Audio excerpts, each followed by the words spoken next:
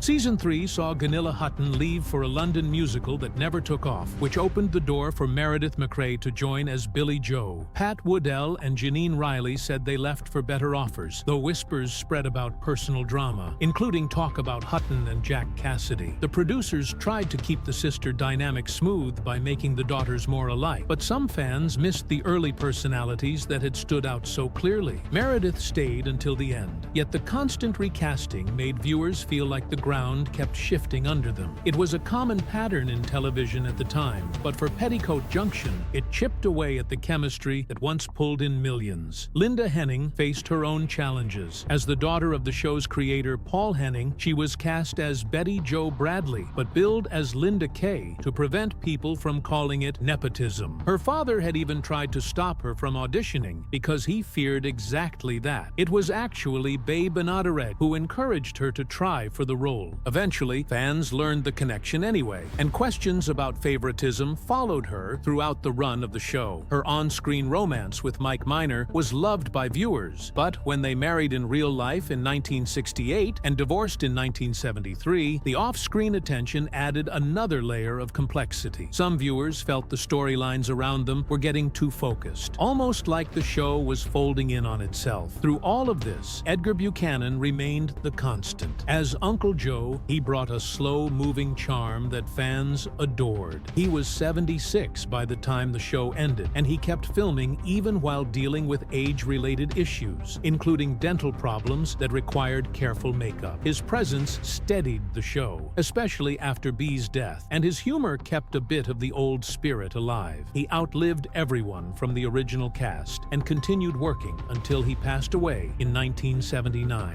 The producers leaned on him heavily in the later seasons because he still held the audience's affection. Even with all the challenges, the show might have continued, if not for what came next. In 1970, CBS made a move that stunned millions. Petticoat Junction still had a strong Season 6 rating of 19.9, which should have placed it among the network's top shows. But CBS was preparing for what would become known as the Rural Purge, a sweeping cancellation of programs tied to rural themes. Robert Wood, the CBS president, wanted to aim at younger urban viewers because advertisers preferred them for big products like refrigerators and cars. Rural shows were seen as attracting older audiences, so Petticoat Junction, Green Acres, and the Beverly Hillbillies were all cut, even though they had loyal fans. More than 40 million viewers were left confused and angry. It was a turning point in television, and it began with a quiet clash inside the network. Robert Wood had been pushing toward this shift, while programming head Michael Dann resisted it. Dann had spent years shaping CBS's lineup and believed in keeping shows that families love. But the pressure from advertisers was strong, and research suggested that younger city audiences were the key to the future. In 1970, Wood forced Dann out and replaced him with Fred Silverman. The new leadership swept the board clean and took the rural shows with it. Dann moved on to public television, while CBS pressed forward with new urban comedies like The Mary Tyler Moore Show. The Purge reshaped the network and changed the landscape of American TV for decades. Behind the scenes, CBS had already renewed Petticoat Junction for a 7th season in 1969, but the reason had nothing to do with ratings or fan enthusiasm. The network needed enough color episodes for syndication. 5 full years of color episodes were required to maximize revenue, and those years ran from 1965 to 1970. Once season 7 wrapped on April 4th, 1970, CBS had what it needed. Fans were furious when the cancellation was announced, but the money goals had already been met. Only the color seasons were pushed heavily in syndication, while the earlier black and white years faded into obscurity because of rights problems. Those early seasons, filmed between 1963 and 1965, got caught in a long dispute involving Viacom. For decades, they were kept out of circulation and almost disappeared. It was not until 2011 that MeTV finally brought them back, letting fans see how the show had truly begun. After Bea's passing, the show tried to hold on to its identity, but parts of it slowly slipped away. The train operators Floyd and Charlie had once been a key part of the show's charm, but they were gradually pushed aside as new storylines struggled to find the earlier spark. Writers began reusing old Christmas plots and recycling storylines from past years, hoping it would still feel fresh. It didn't. Viewers caught on, and the repetition became a reminder of how far the show had drifted from its early magic. Yet one piece of the show's world survived in a surprising way. The water tower from Petticoat Junction, the one fans remembered so well, had a story of its own. It had been built in 1938 in Jamestown, California, to supply water to steam locomotives. By the 1970s, the tower had rotted until only its concrete footings and spout remained. In 2001, a reconstruction project brought it back to life. The new version was built on the original 1938 footings and followed strict historic preservation standards. A wooden roof was added based on old photos from the 1920s. Because earlier towers with open tops had decayed quickly, the only original parts left were the footings and the spout. Fans still visit the tower today, amazed at how it keeps standing through so many decades of change. At Railtown 1897 State Historic Park, the tower is more than a memory. It still waters real steam locomotives twice a day, just as it did nearly a century ago. Locomotives pull up to the tower in the morning and afternoon, and staff fill their tenders in a few minutes. The tower holds enough water for 2 engines, and the process creates the same sounds and movements people would have seen in the 1930s. It is a rare place where history still breathes and moves, even though the show once made the tower look like a piece of fading fiction. Fans from across the country still travel to Jamestown to see it. Articles and posts from 2025 talk about how the tower still stands strong. It has become a symbol of the show's legacy, and photos from visitors often show them smiling beside it, trying to capture a bit of the past. The tower even appears in the park's logo now. MeTV reruns and streaming services have drawn younger viewers into the show, and many of them make the trip just to stand where the old scenes were filmed. Some episodes featuring the tower are still hard to find because of past syndication gaps, which makes the moments when it appears even more meaningful. The reconstruction team in 2001 worked carefully to honor every detail. They followed preservation standards that required accuracy, and they rejected an open-top design because that style had already failed twice. The wooden roof, inspired by photos from the 1920s, was essential to keeping the structure strong. They used the original hardware from 1938 wherever possible, and built everything else to match the old look. The result is a tower that blends its past with its future, standing as both a memory and a working piece of history. It shows how thoughtful restoration can save something that might have vanished forever, giving fans and visitors a place where the story hasn't quite ended.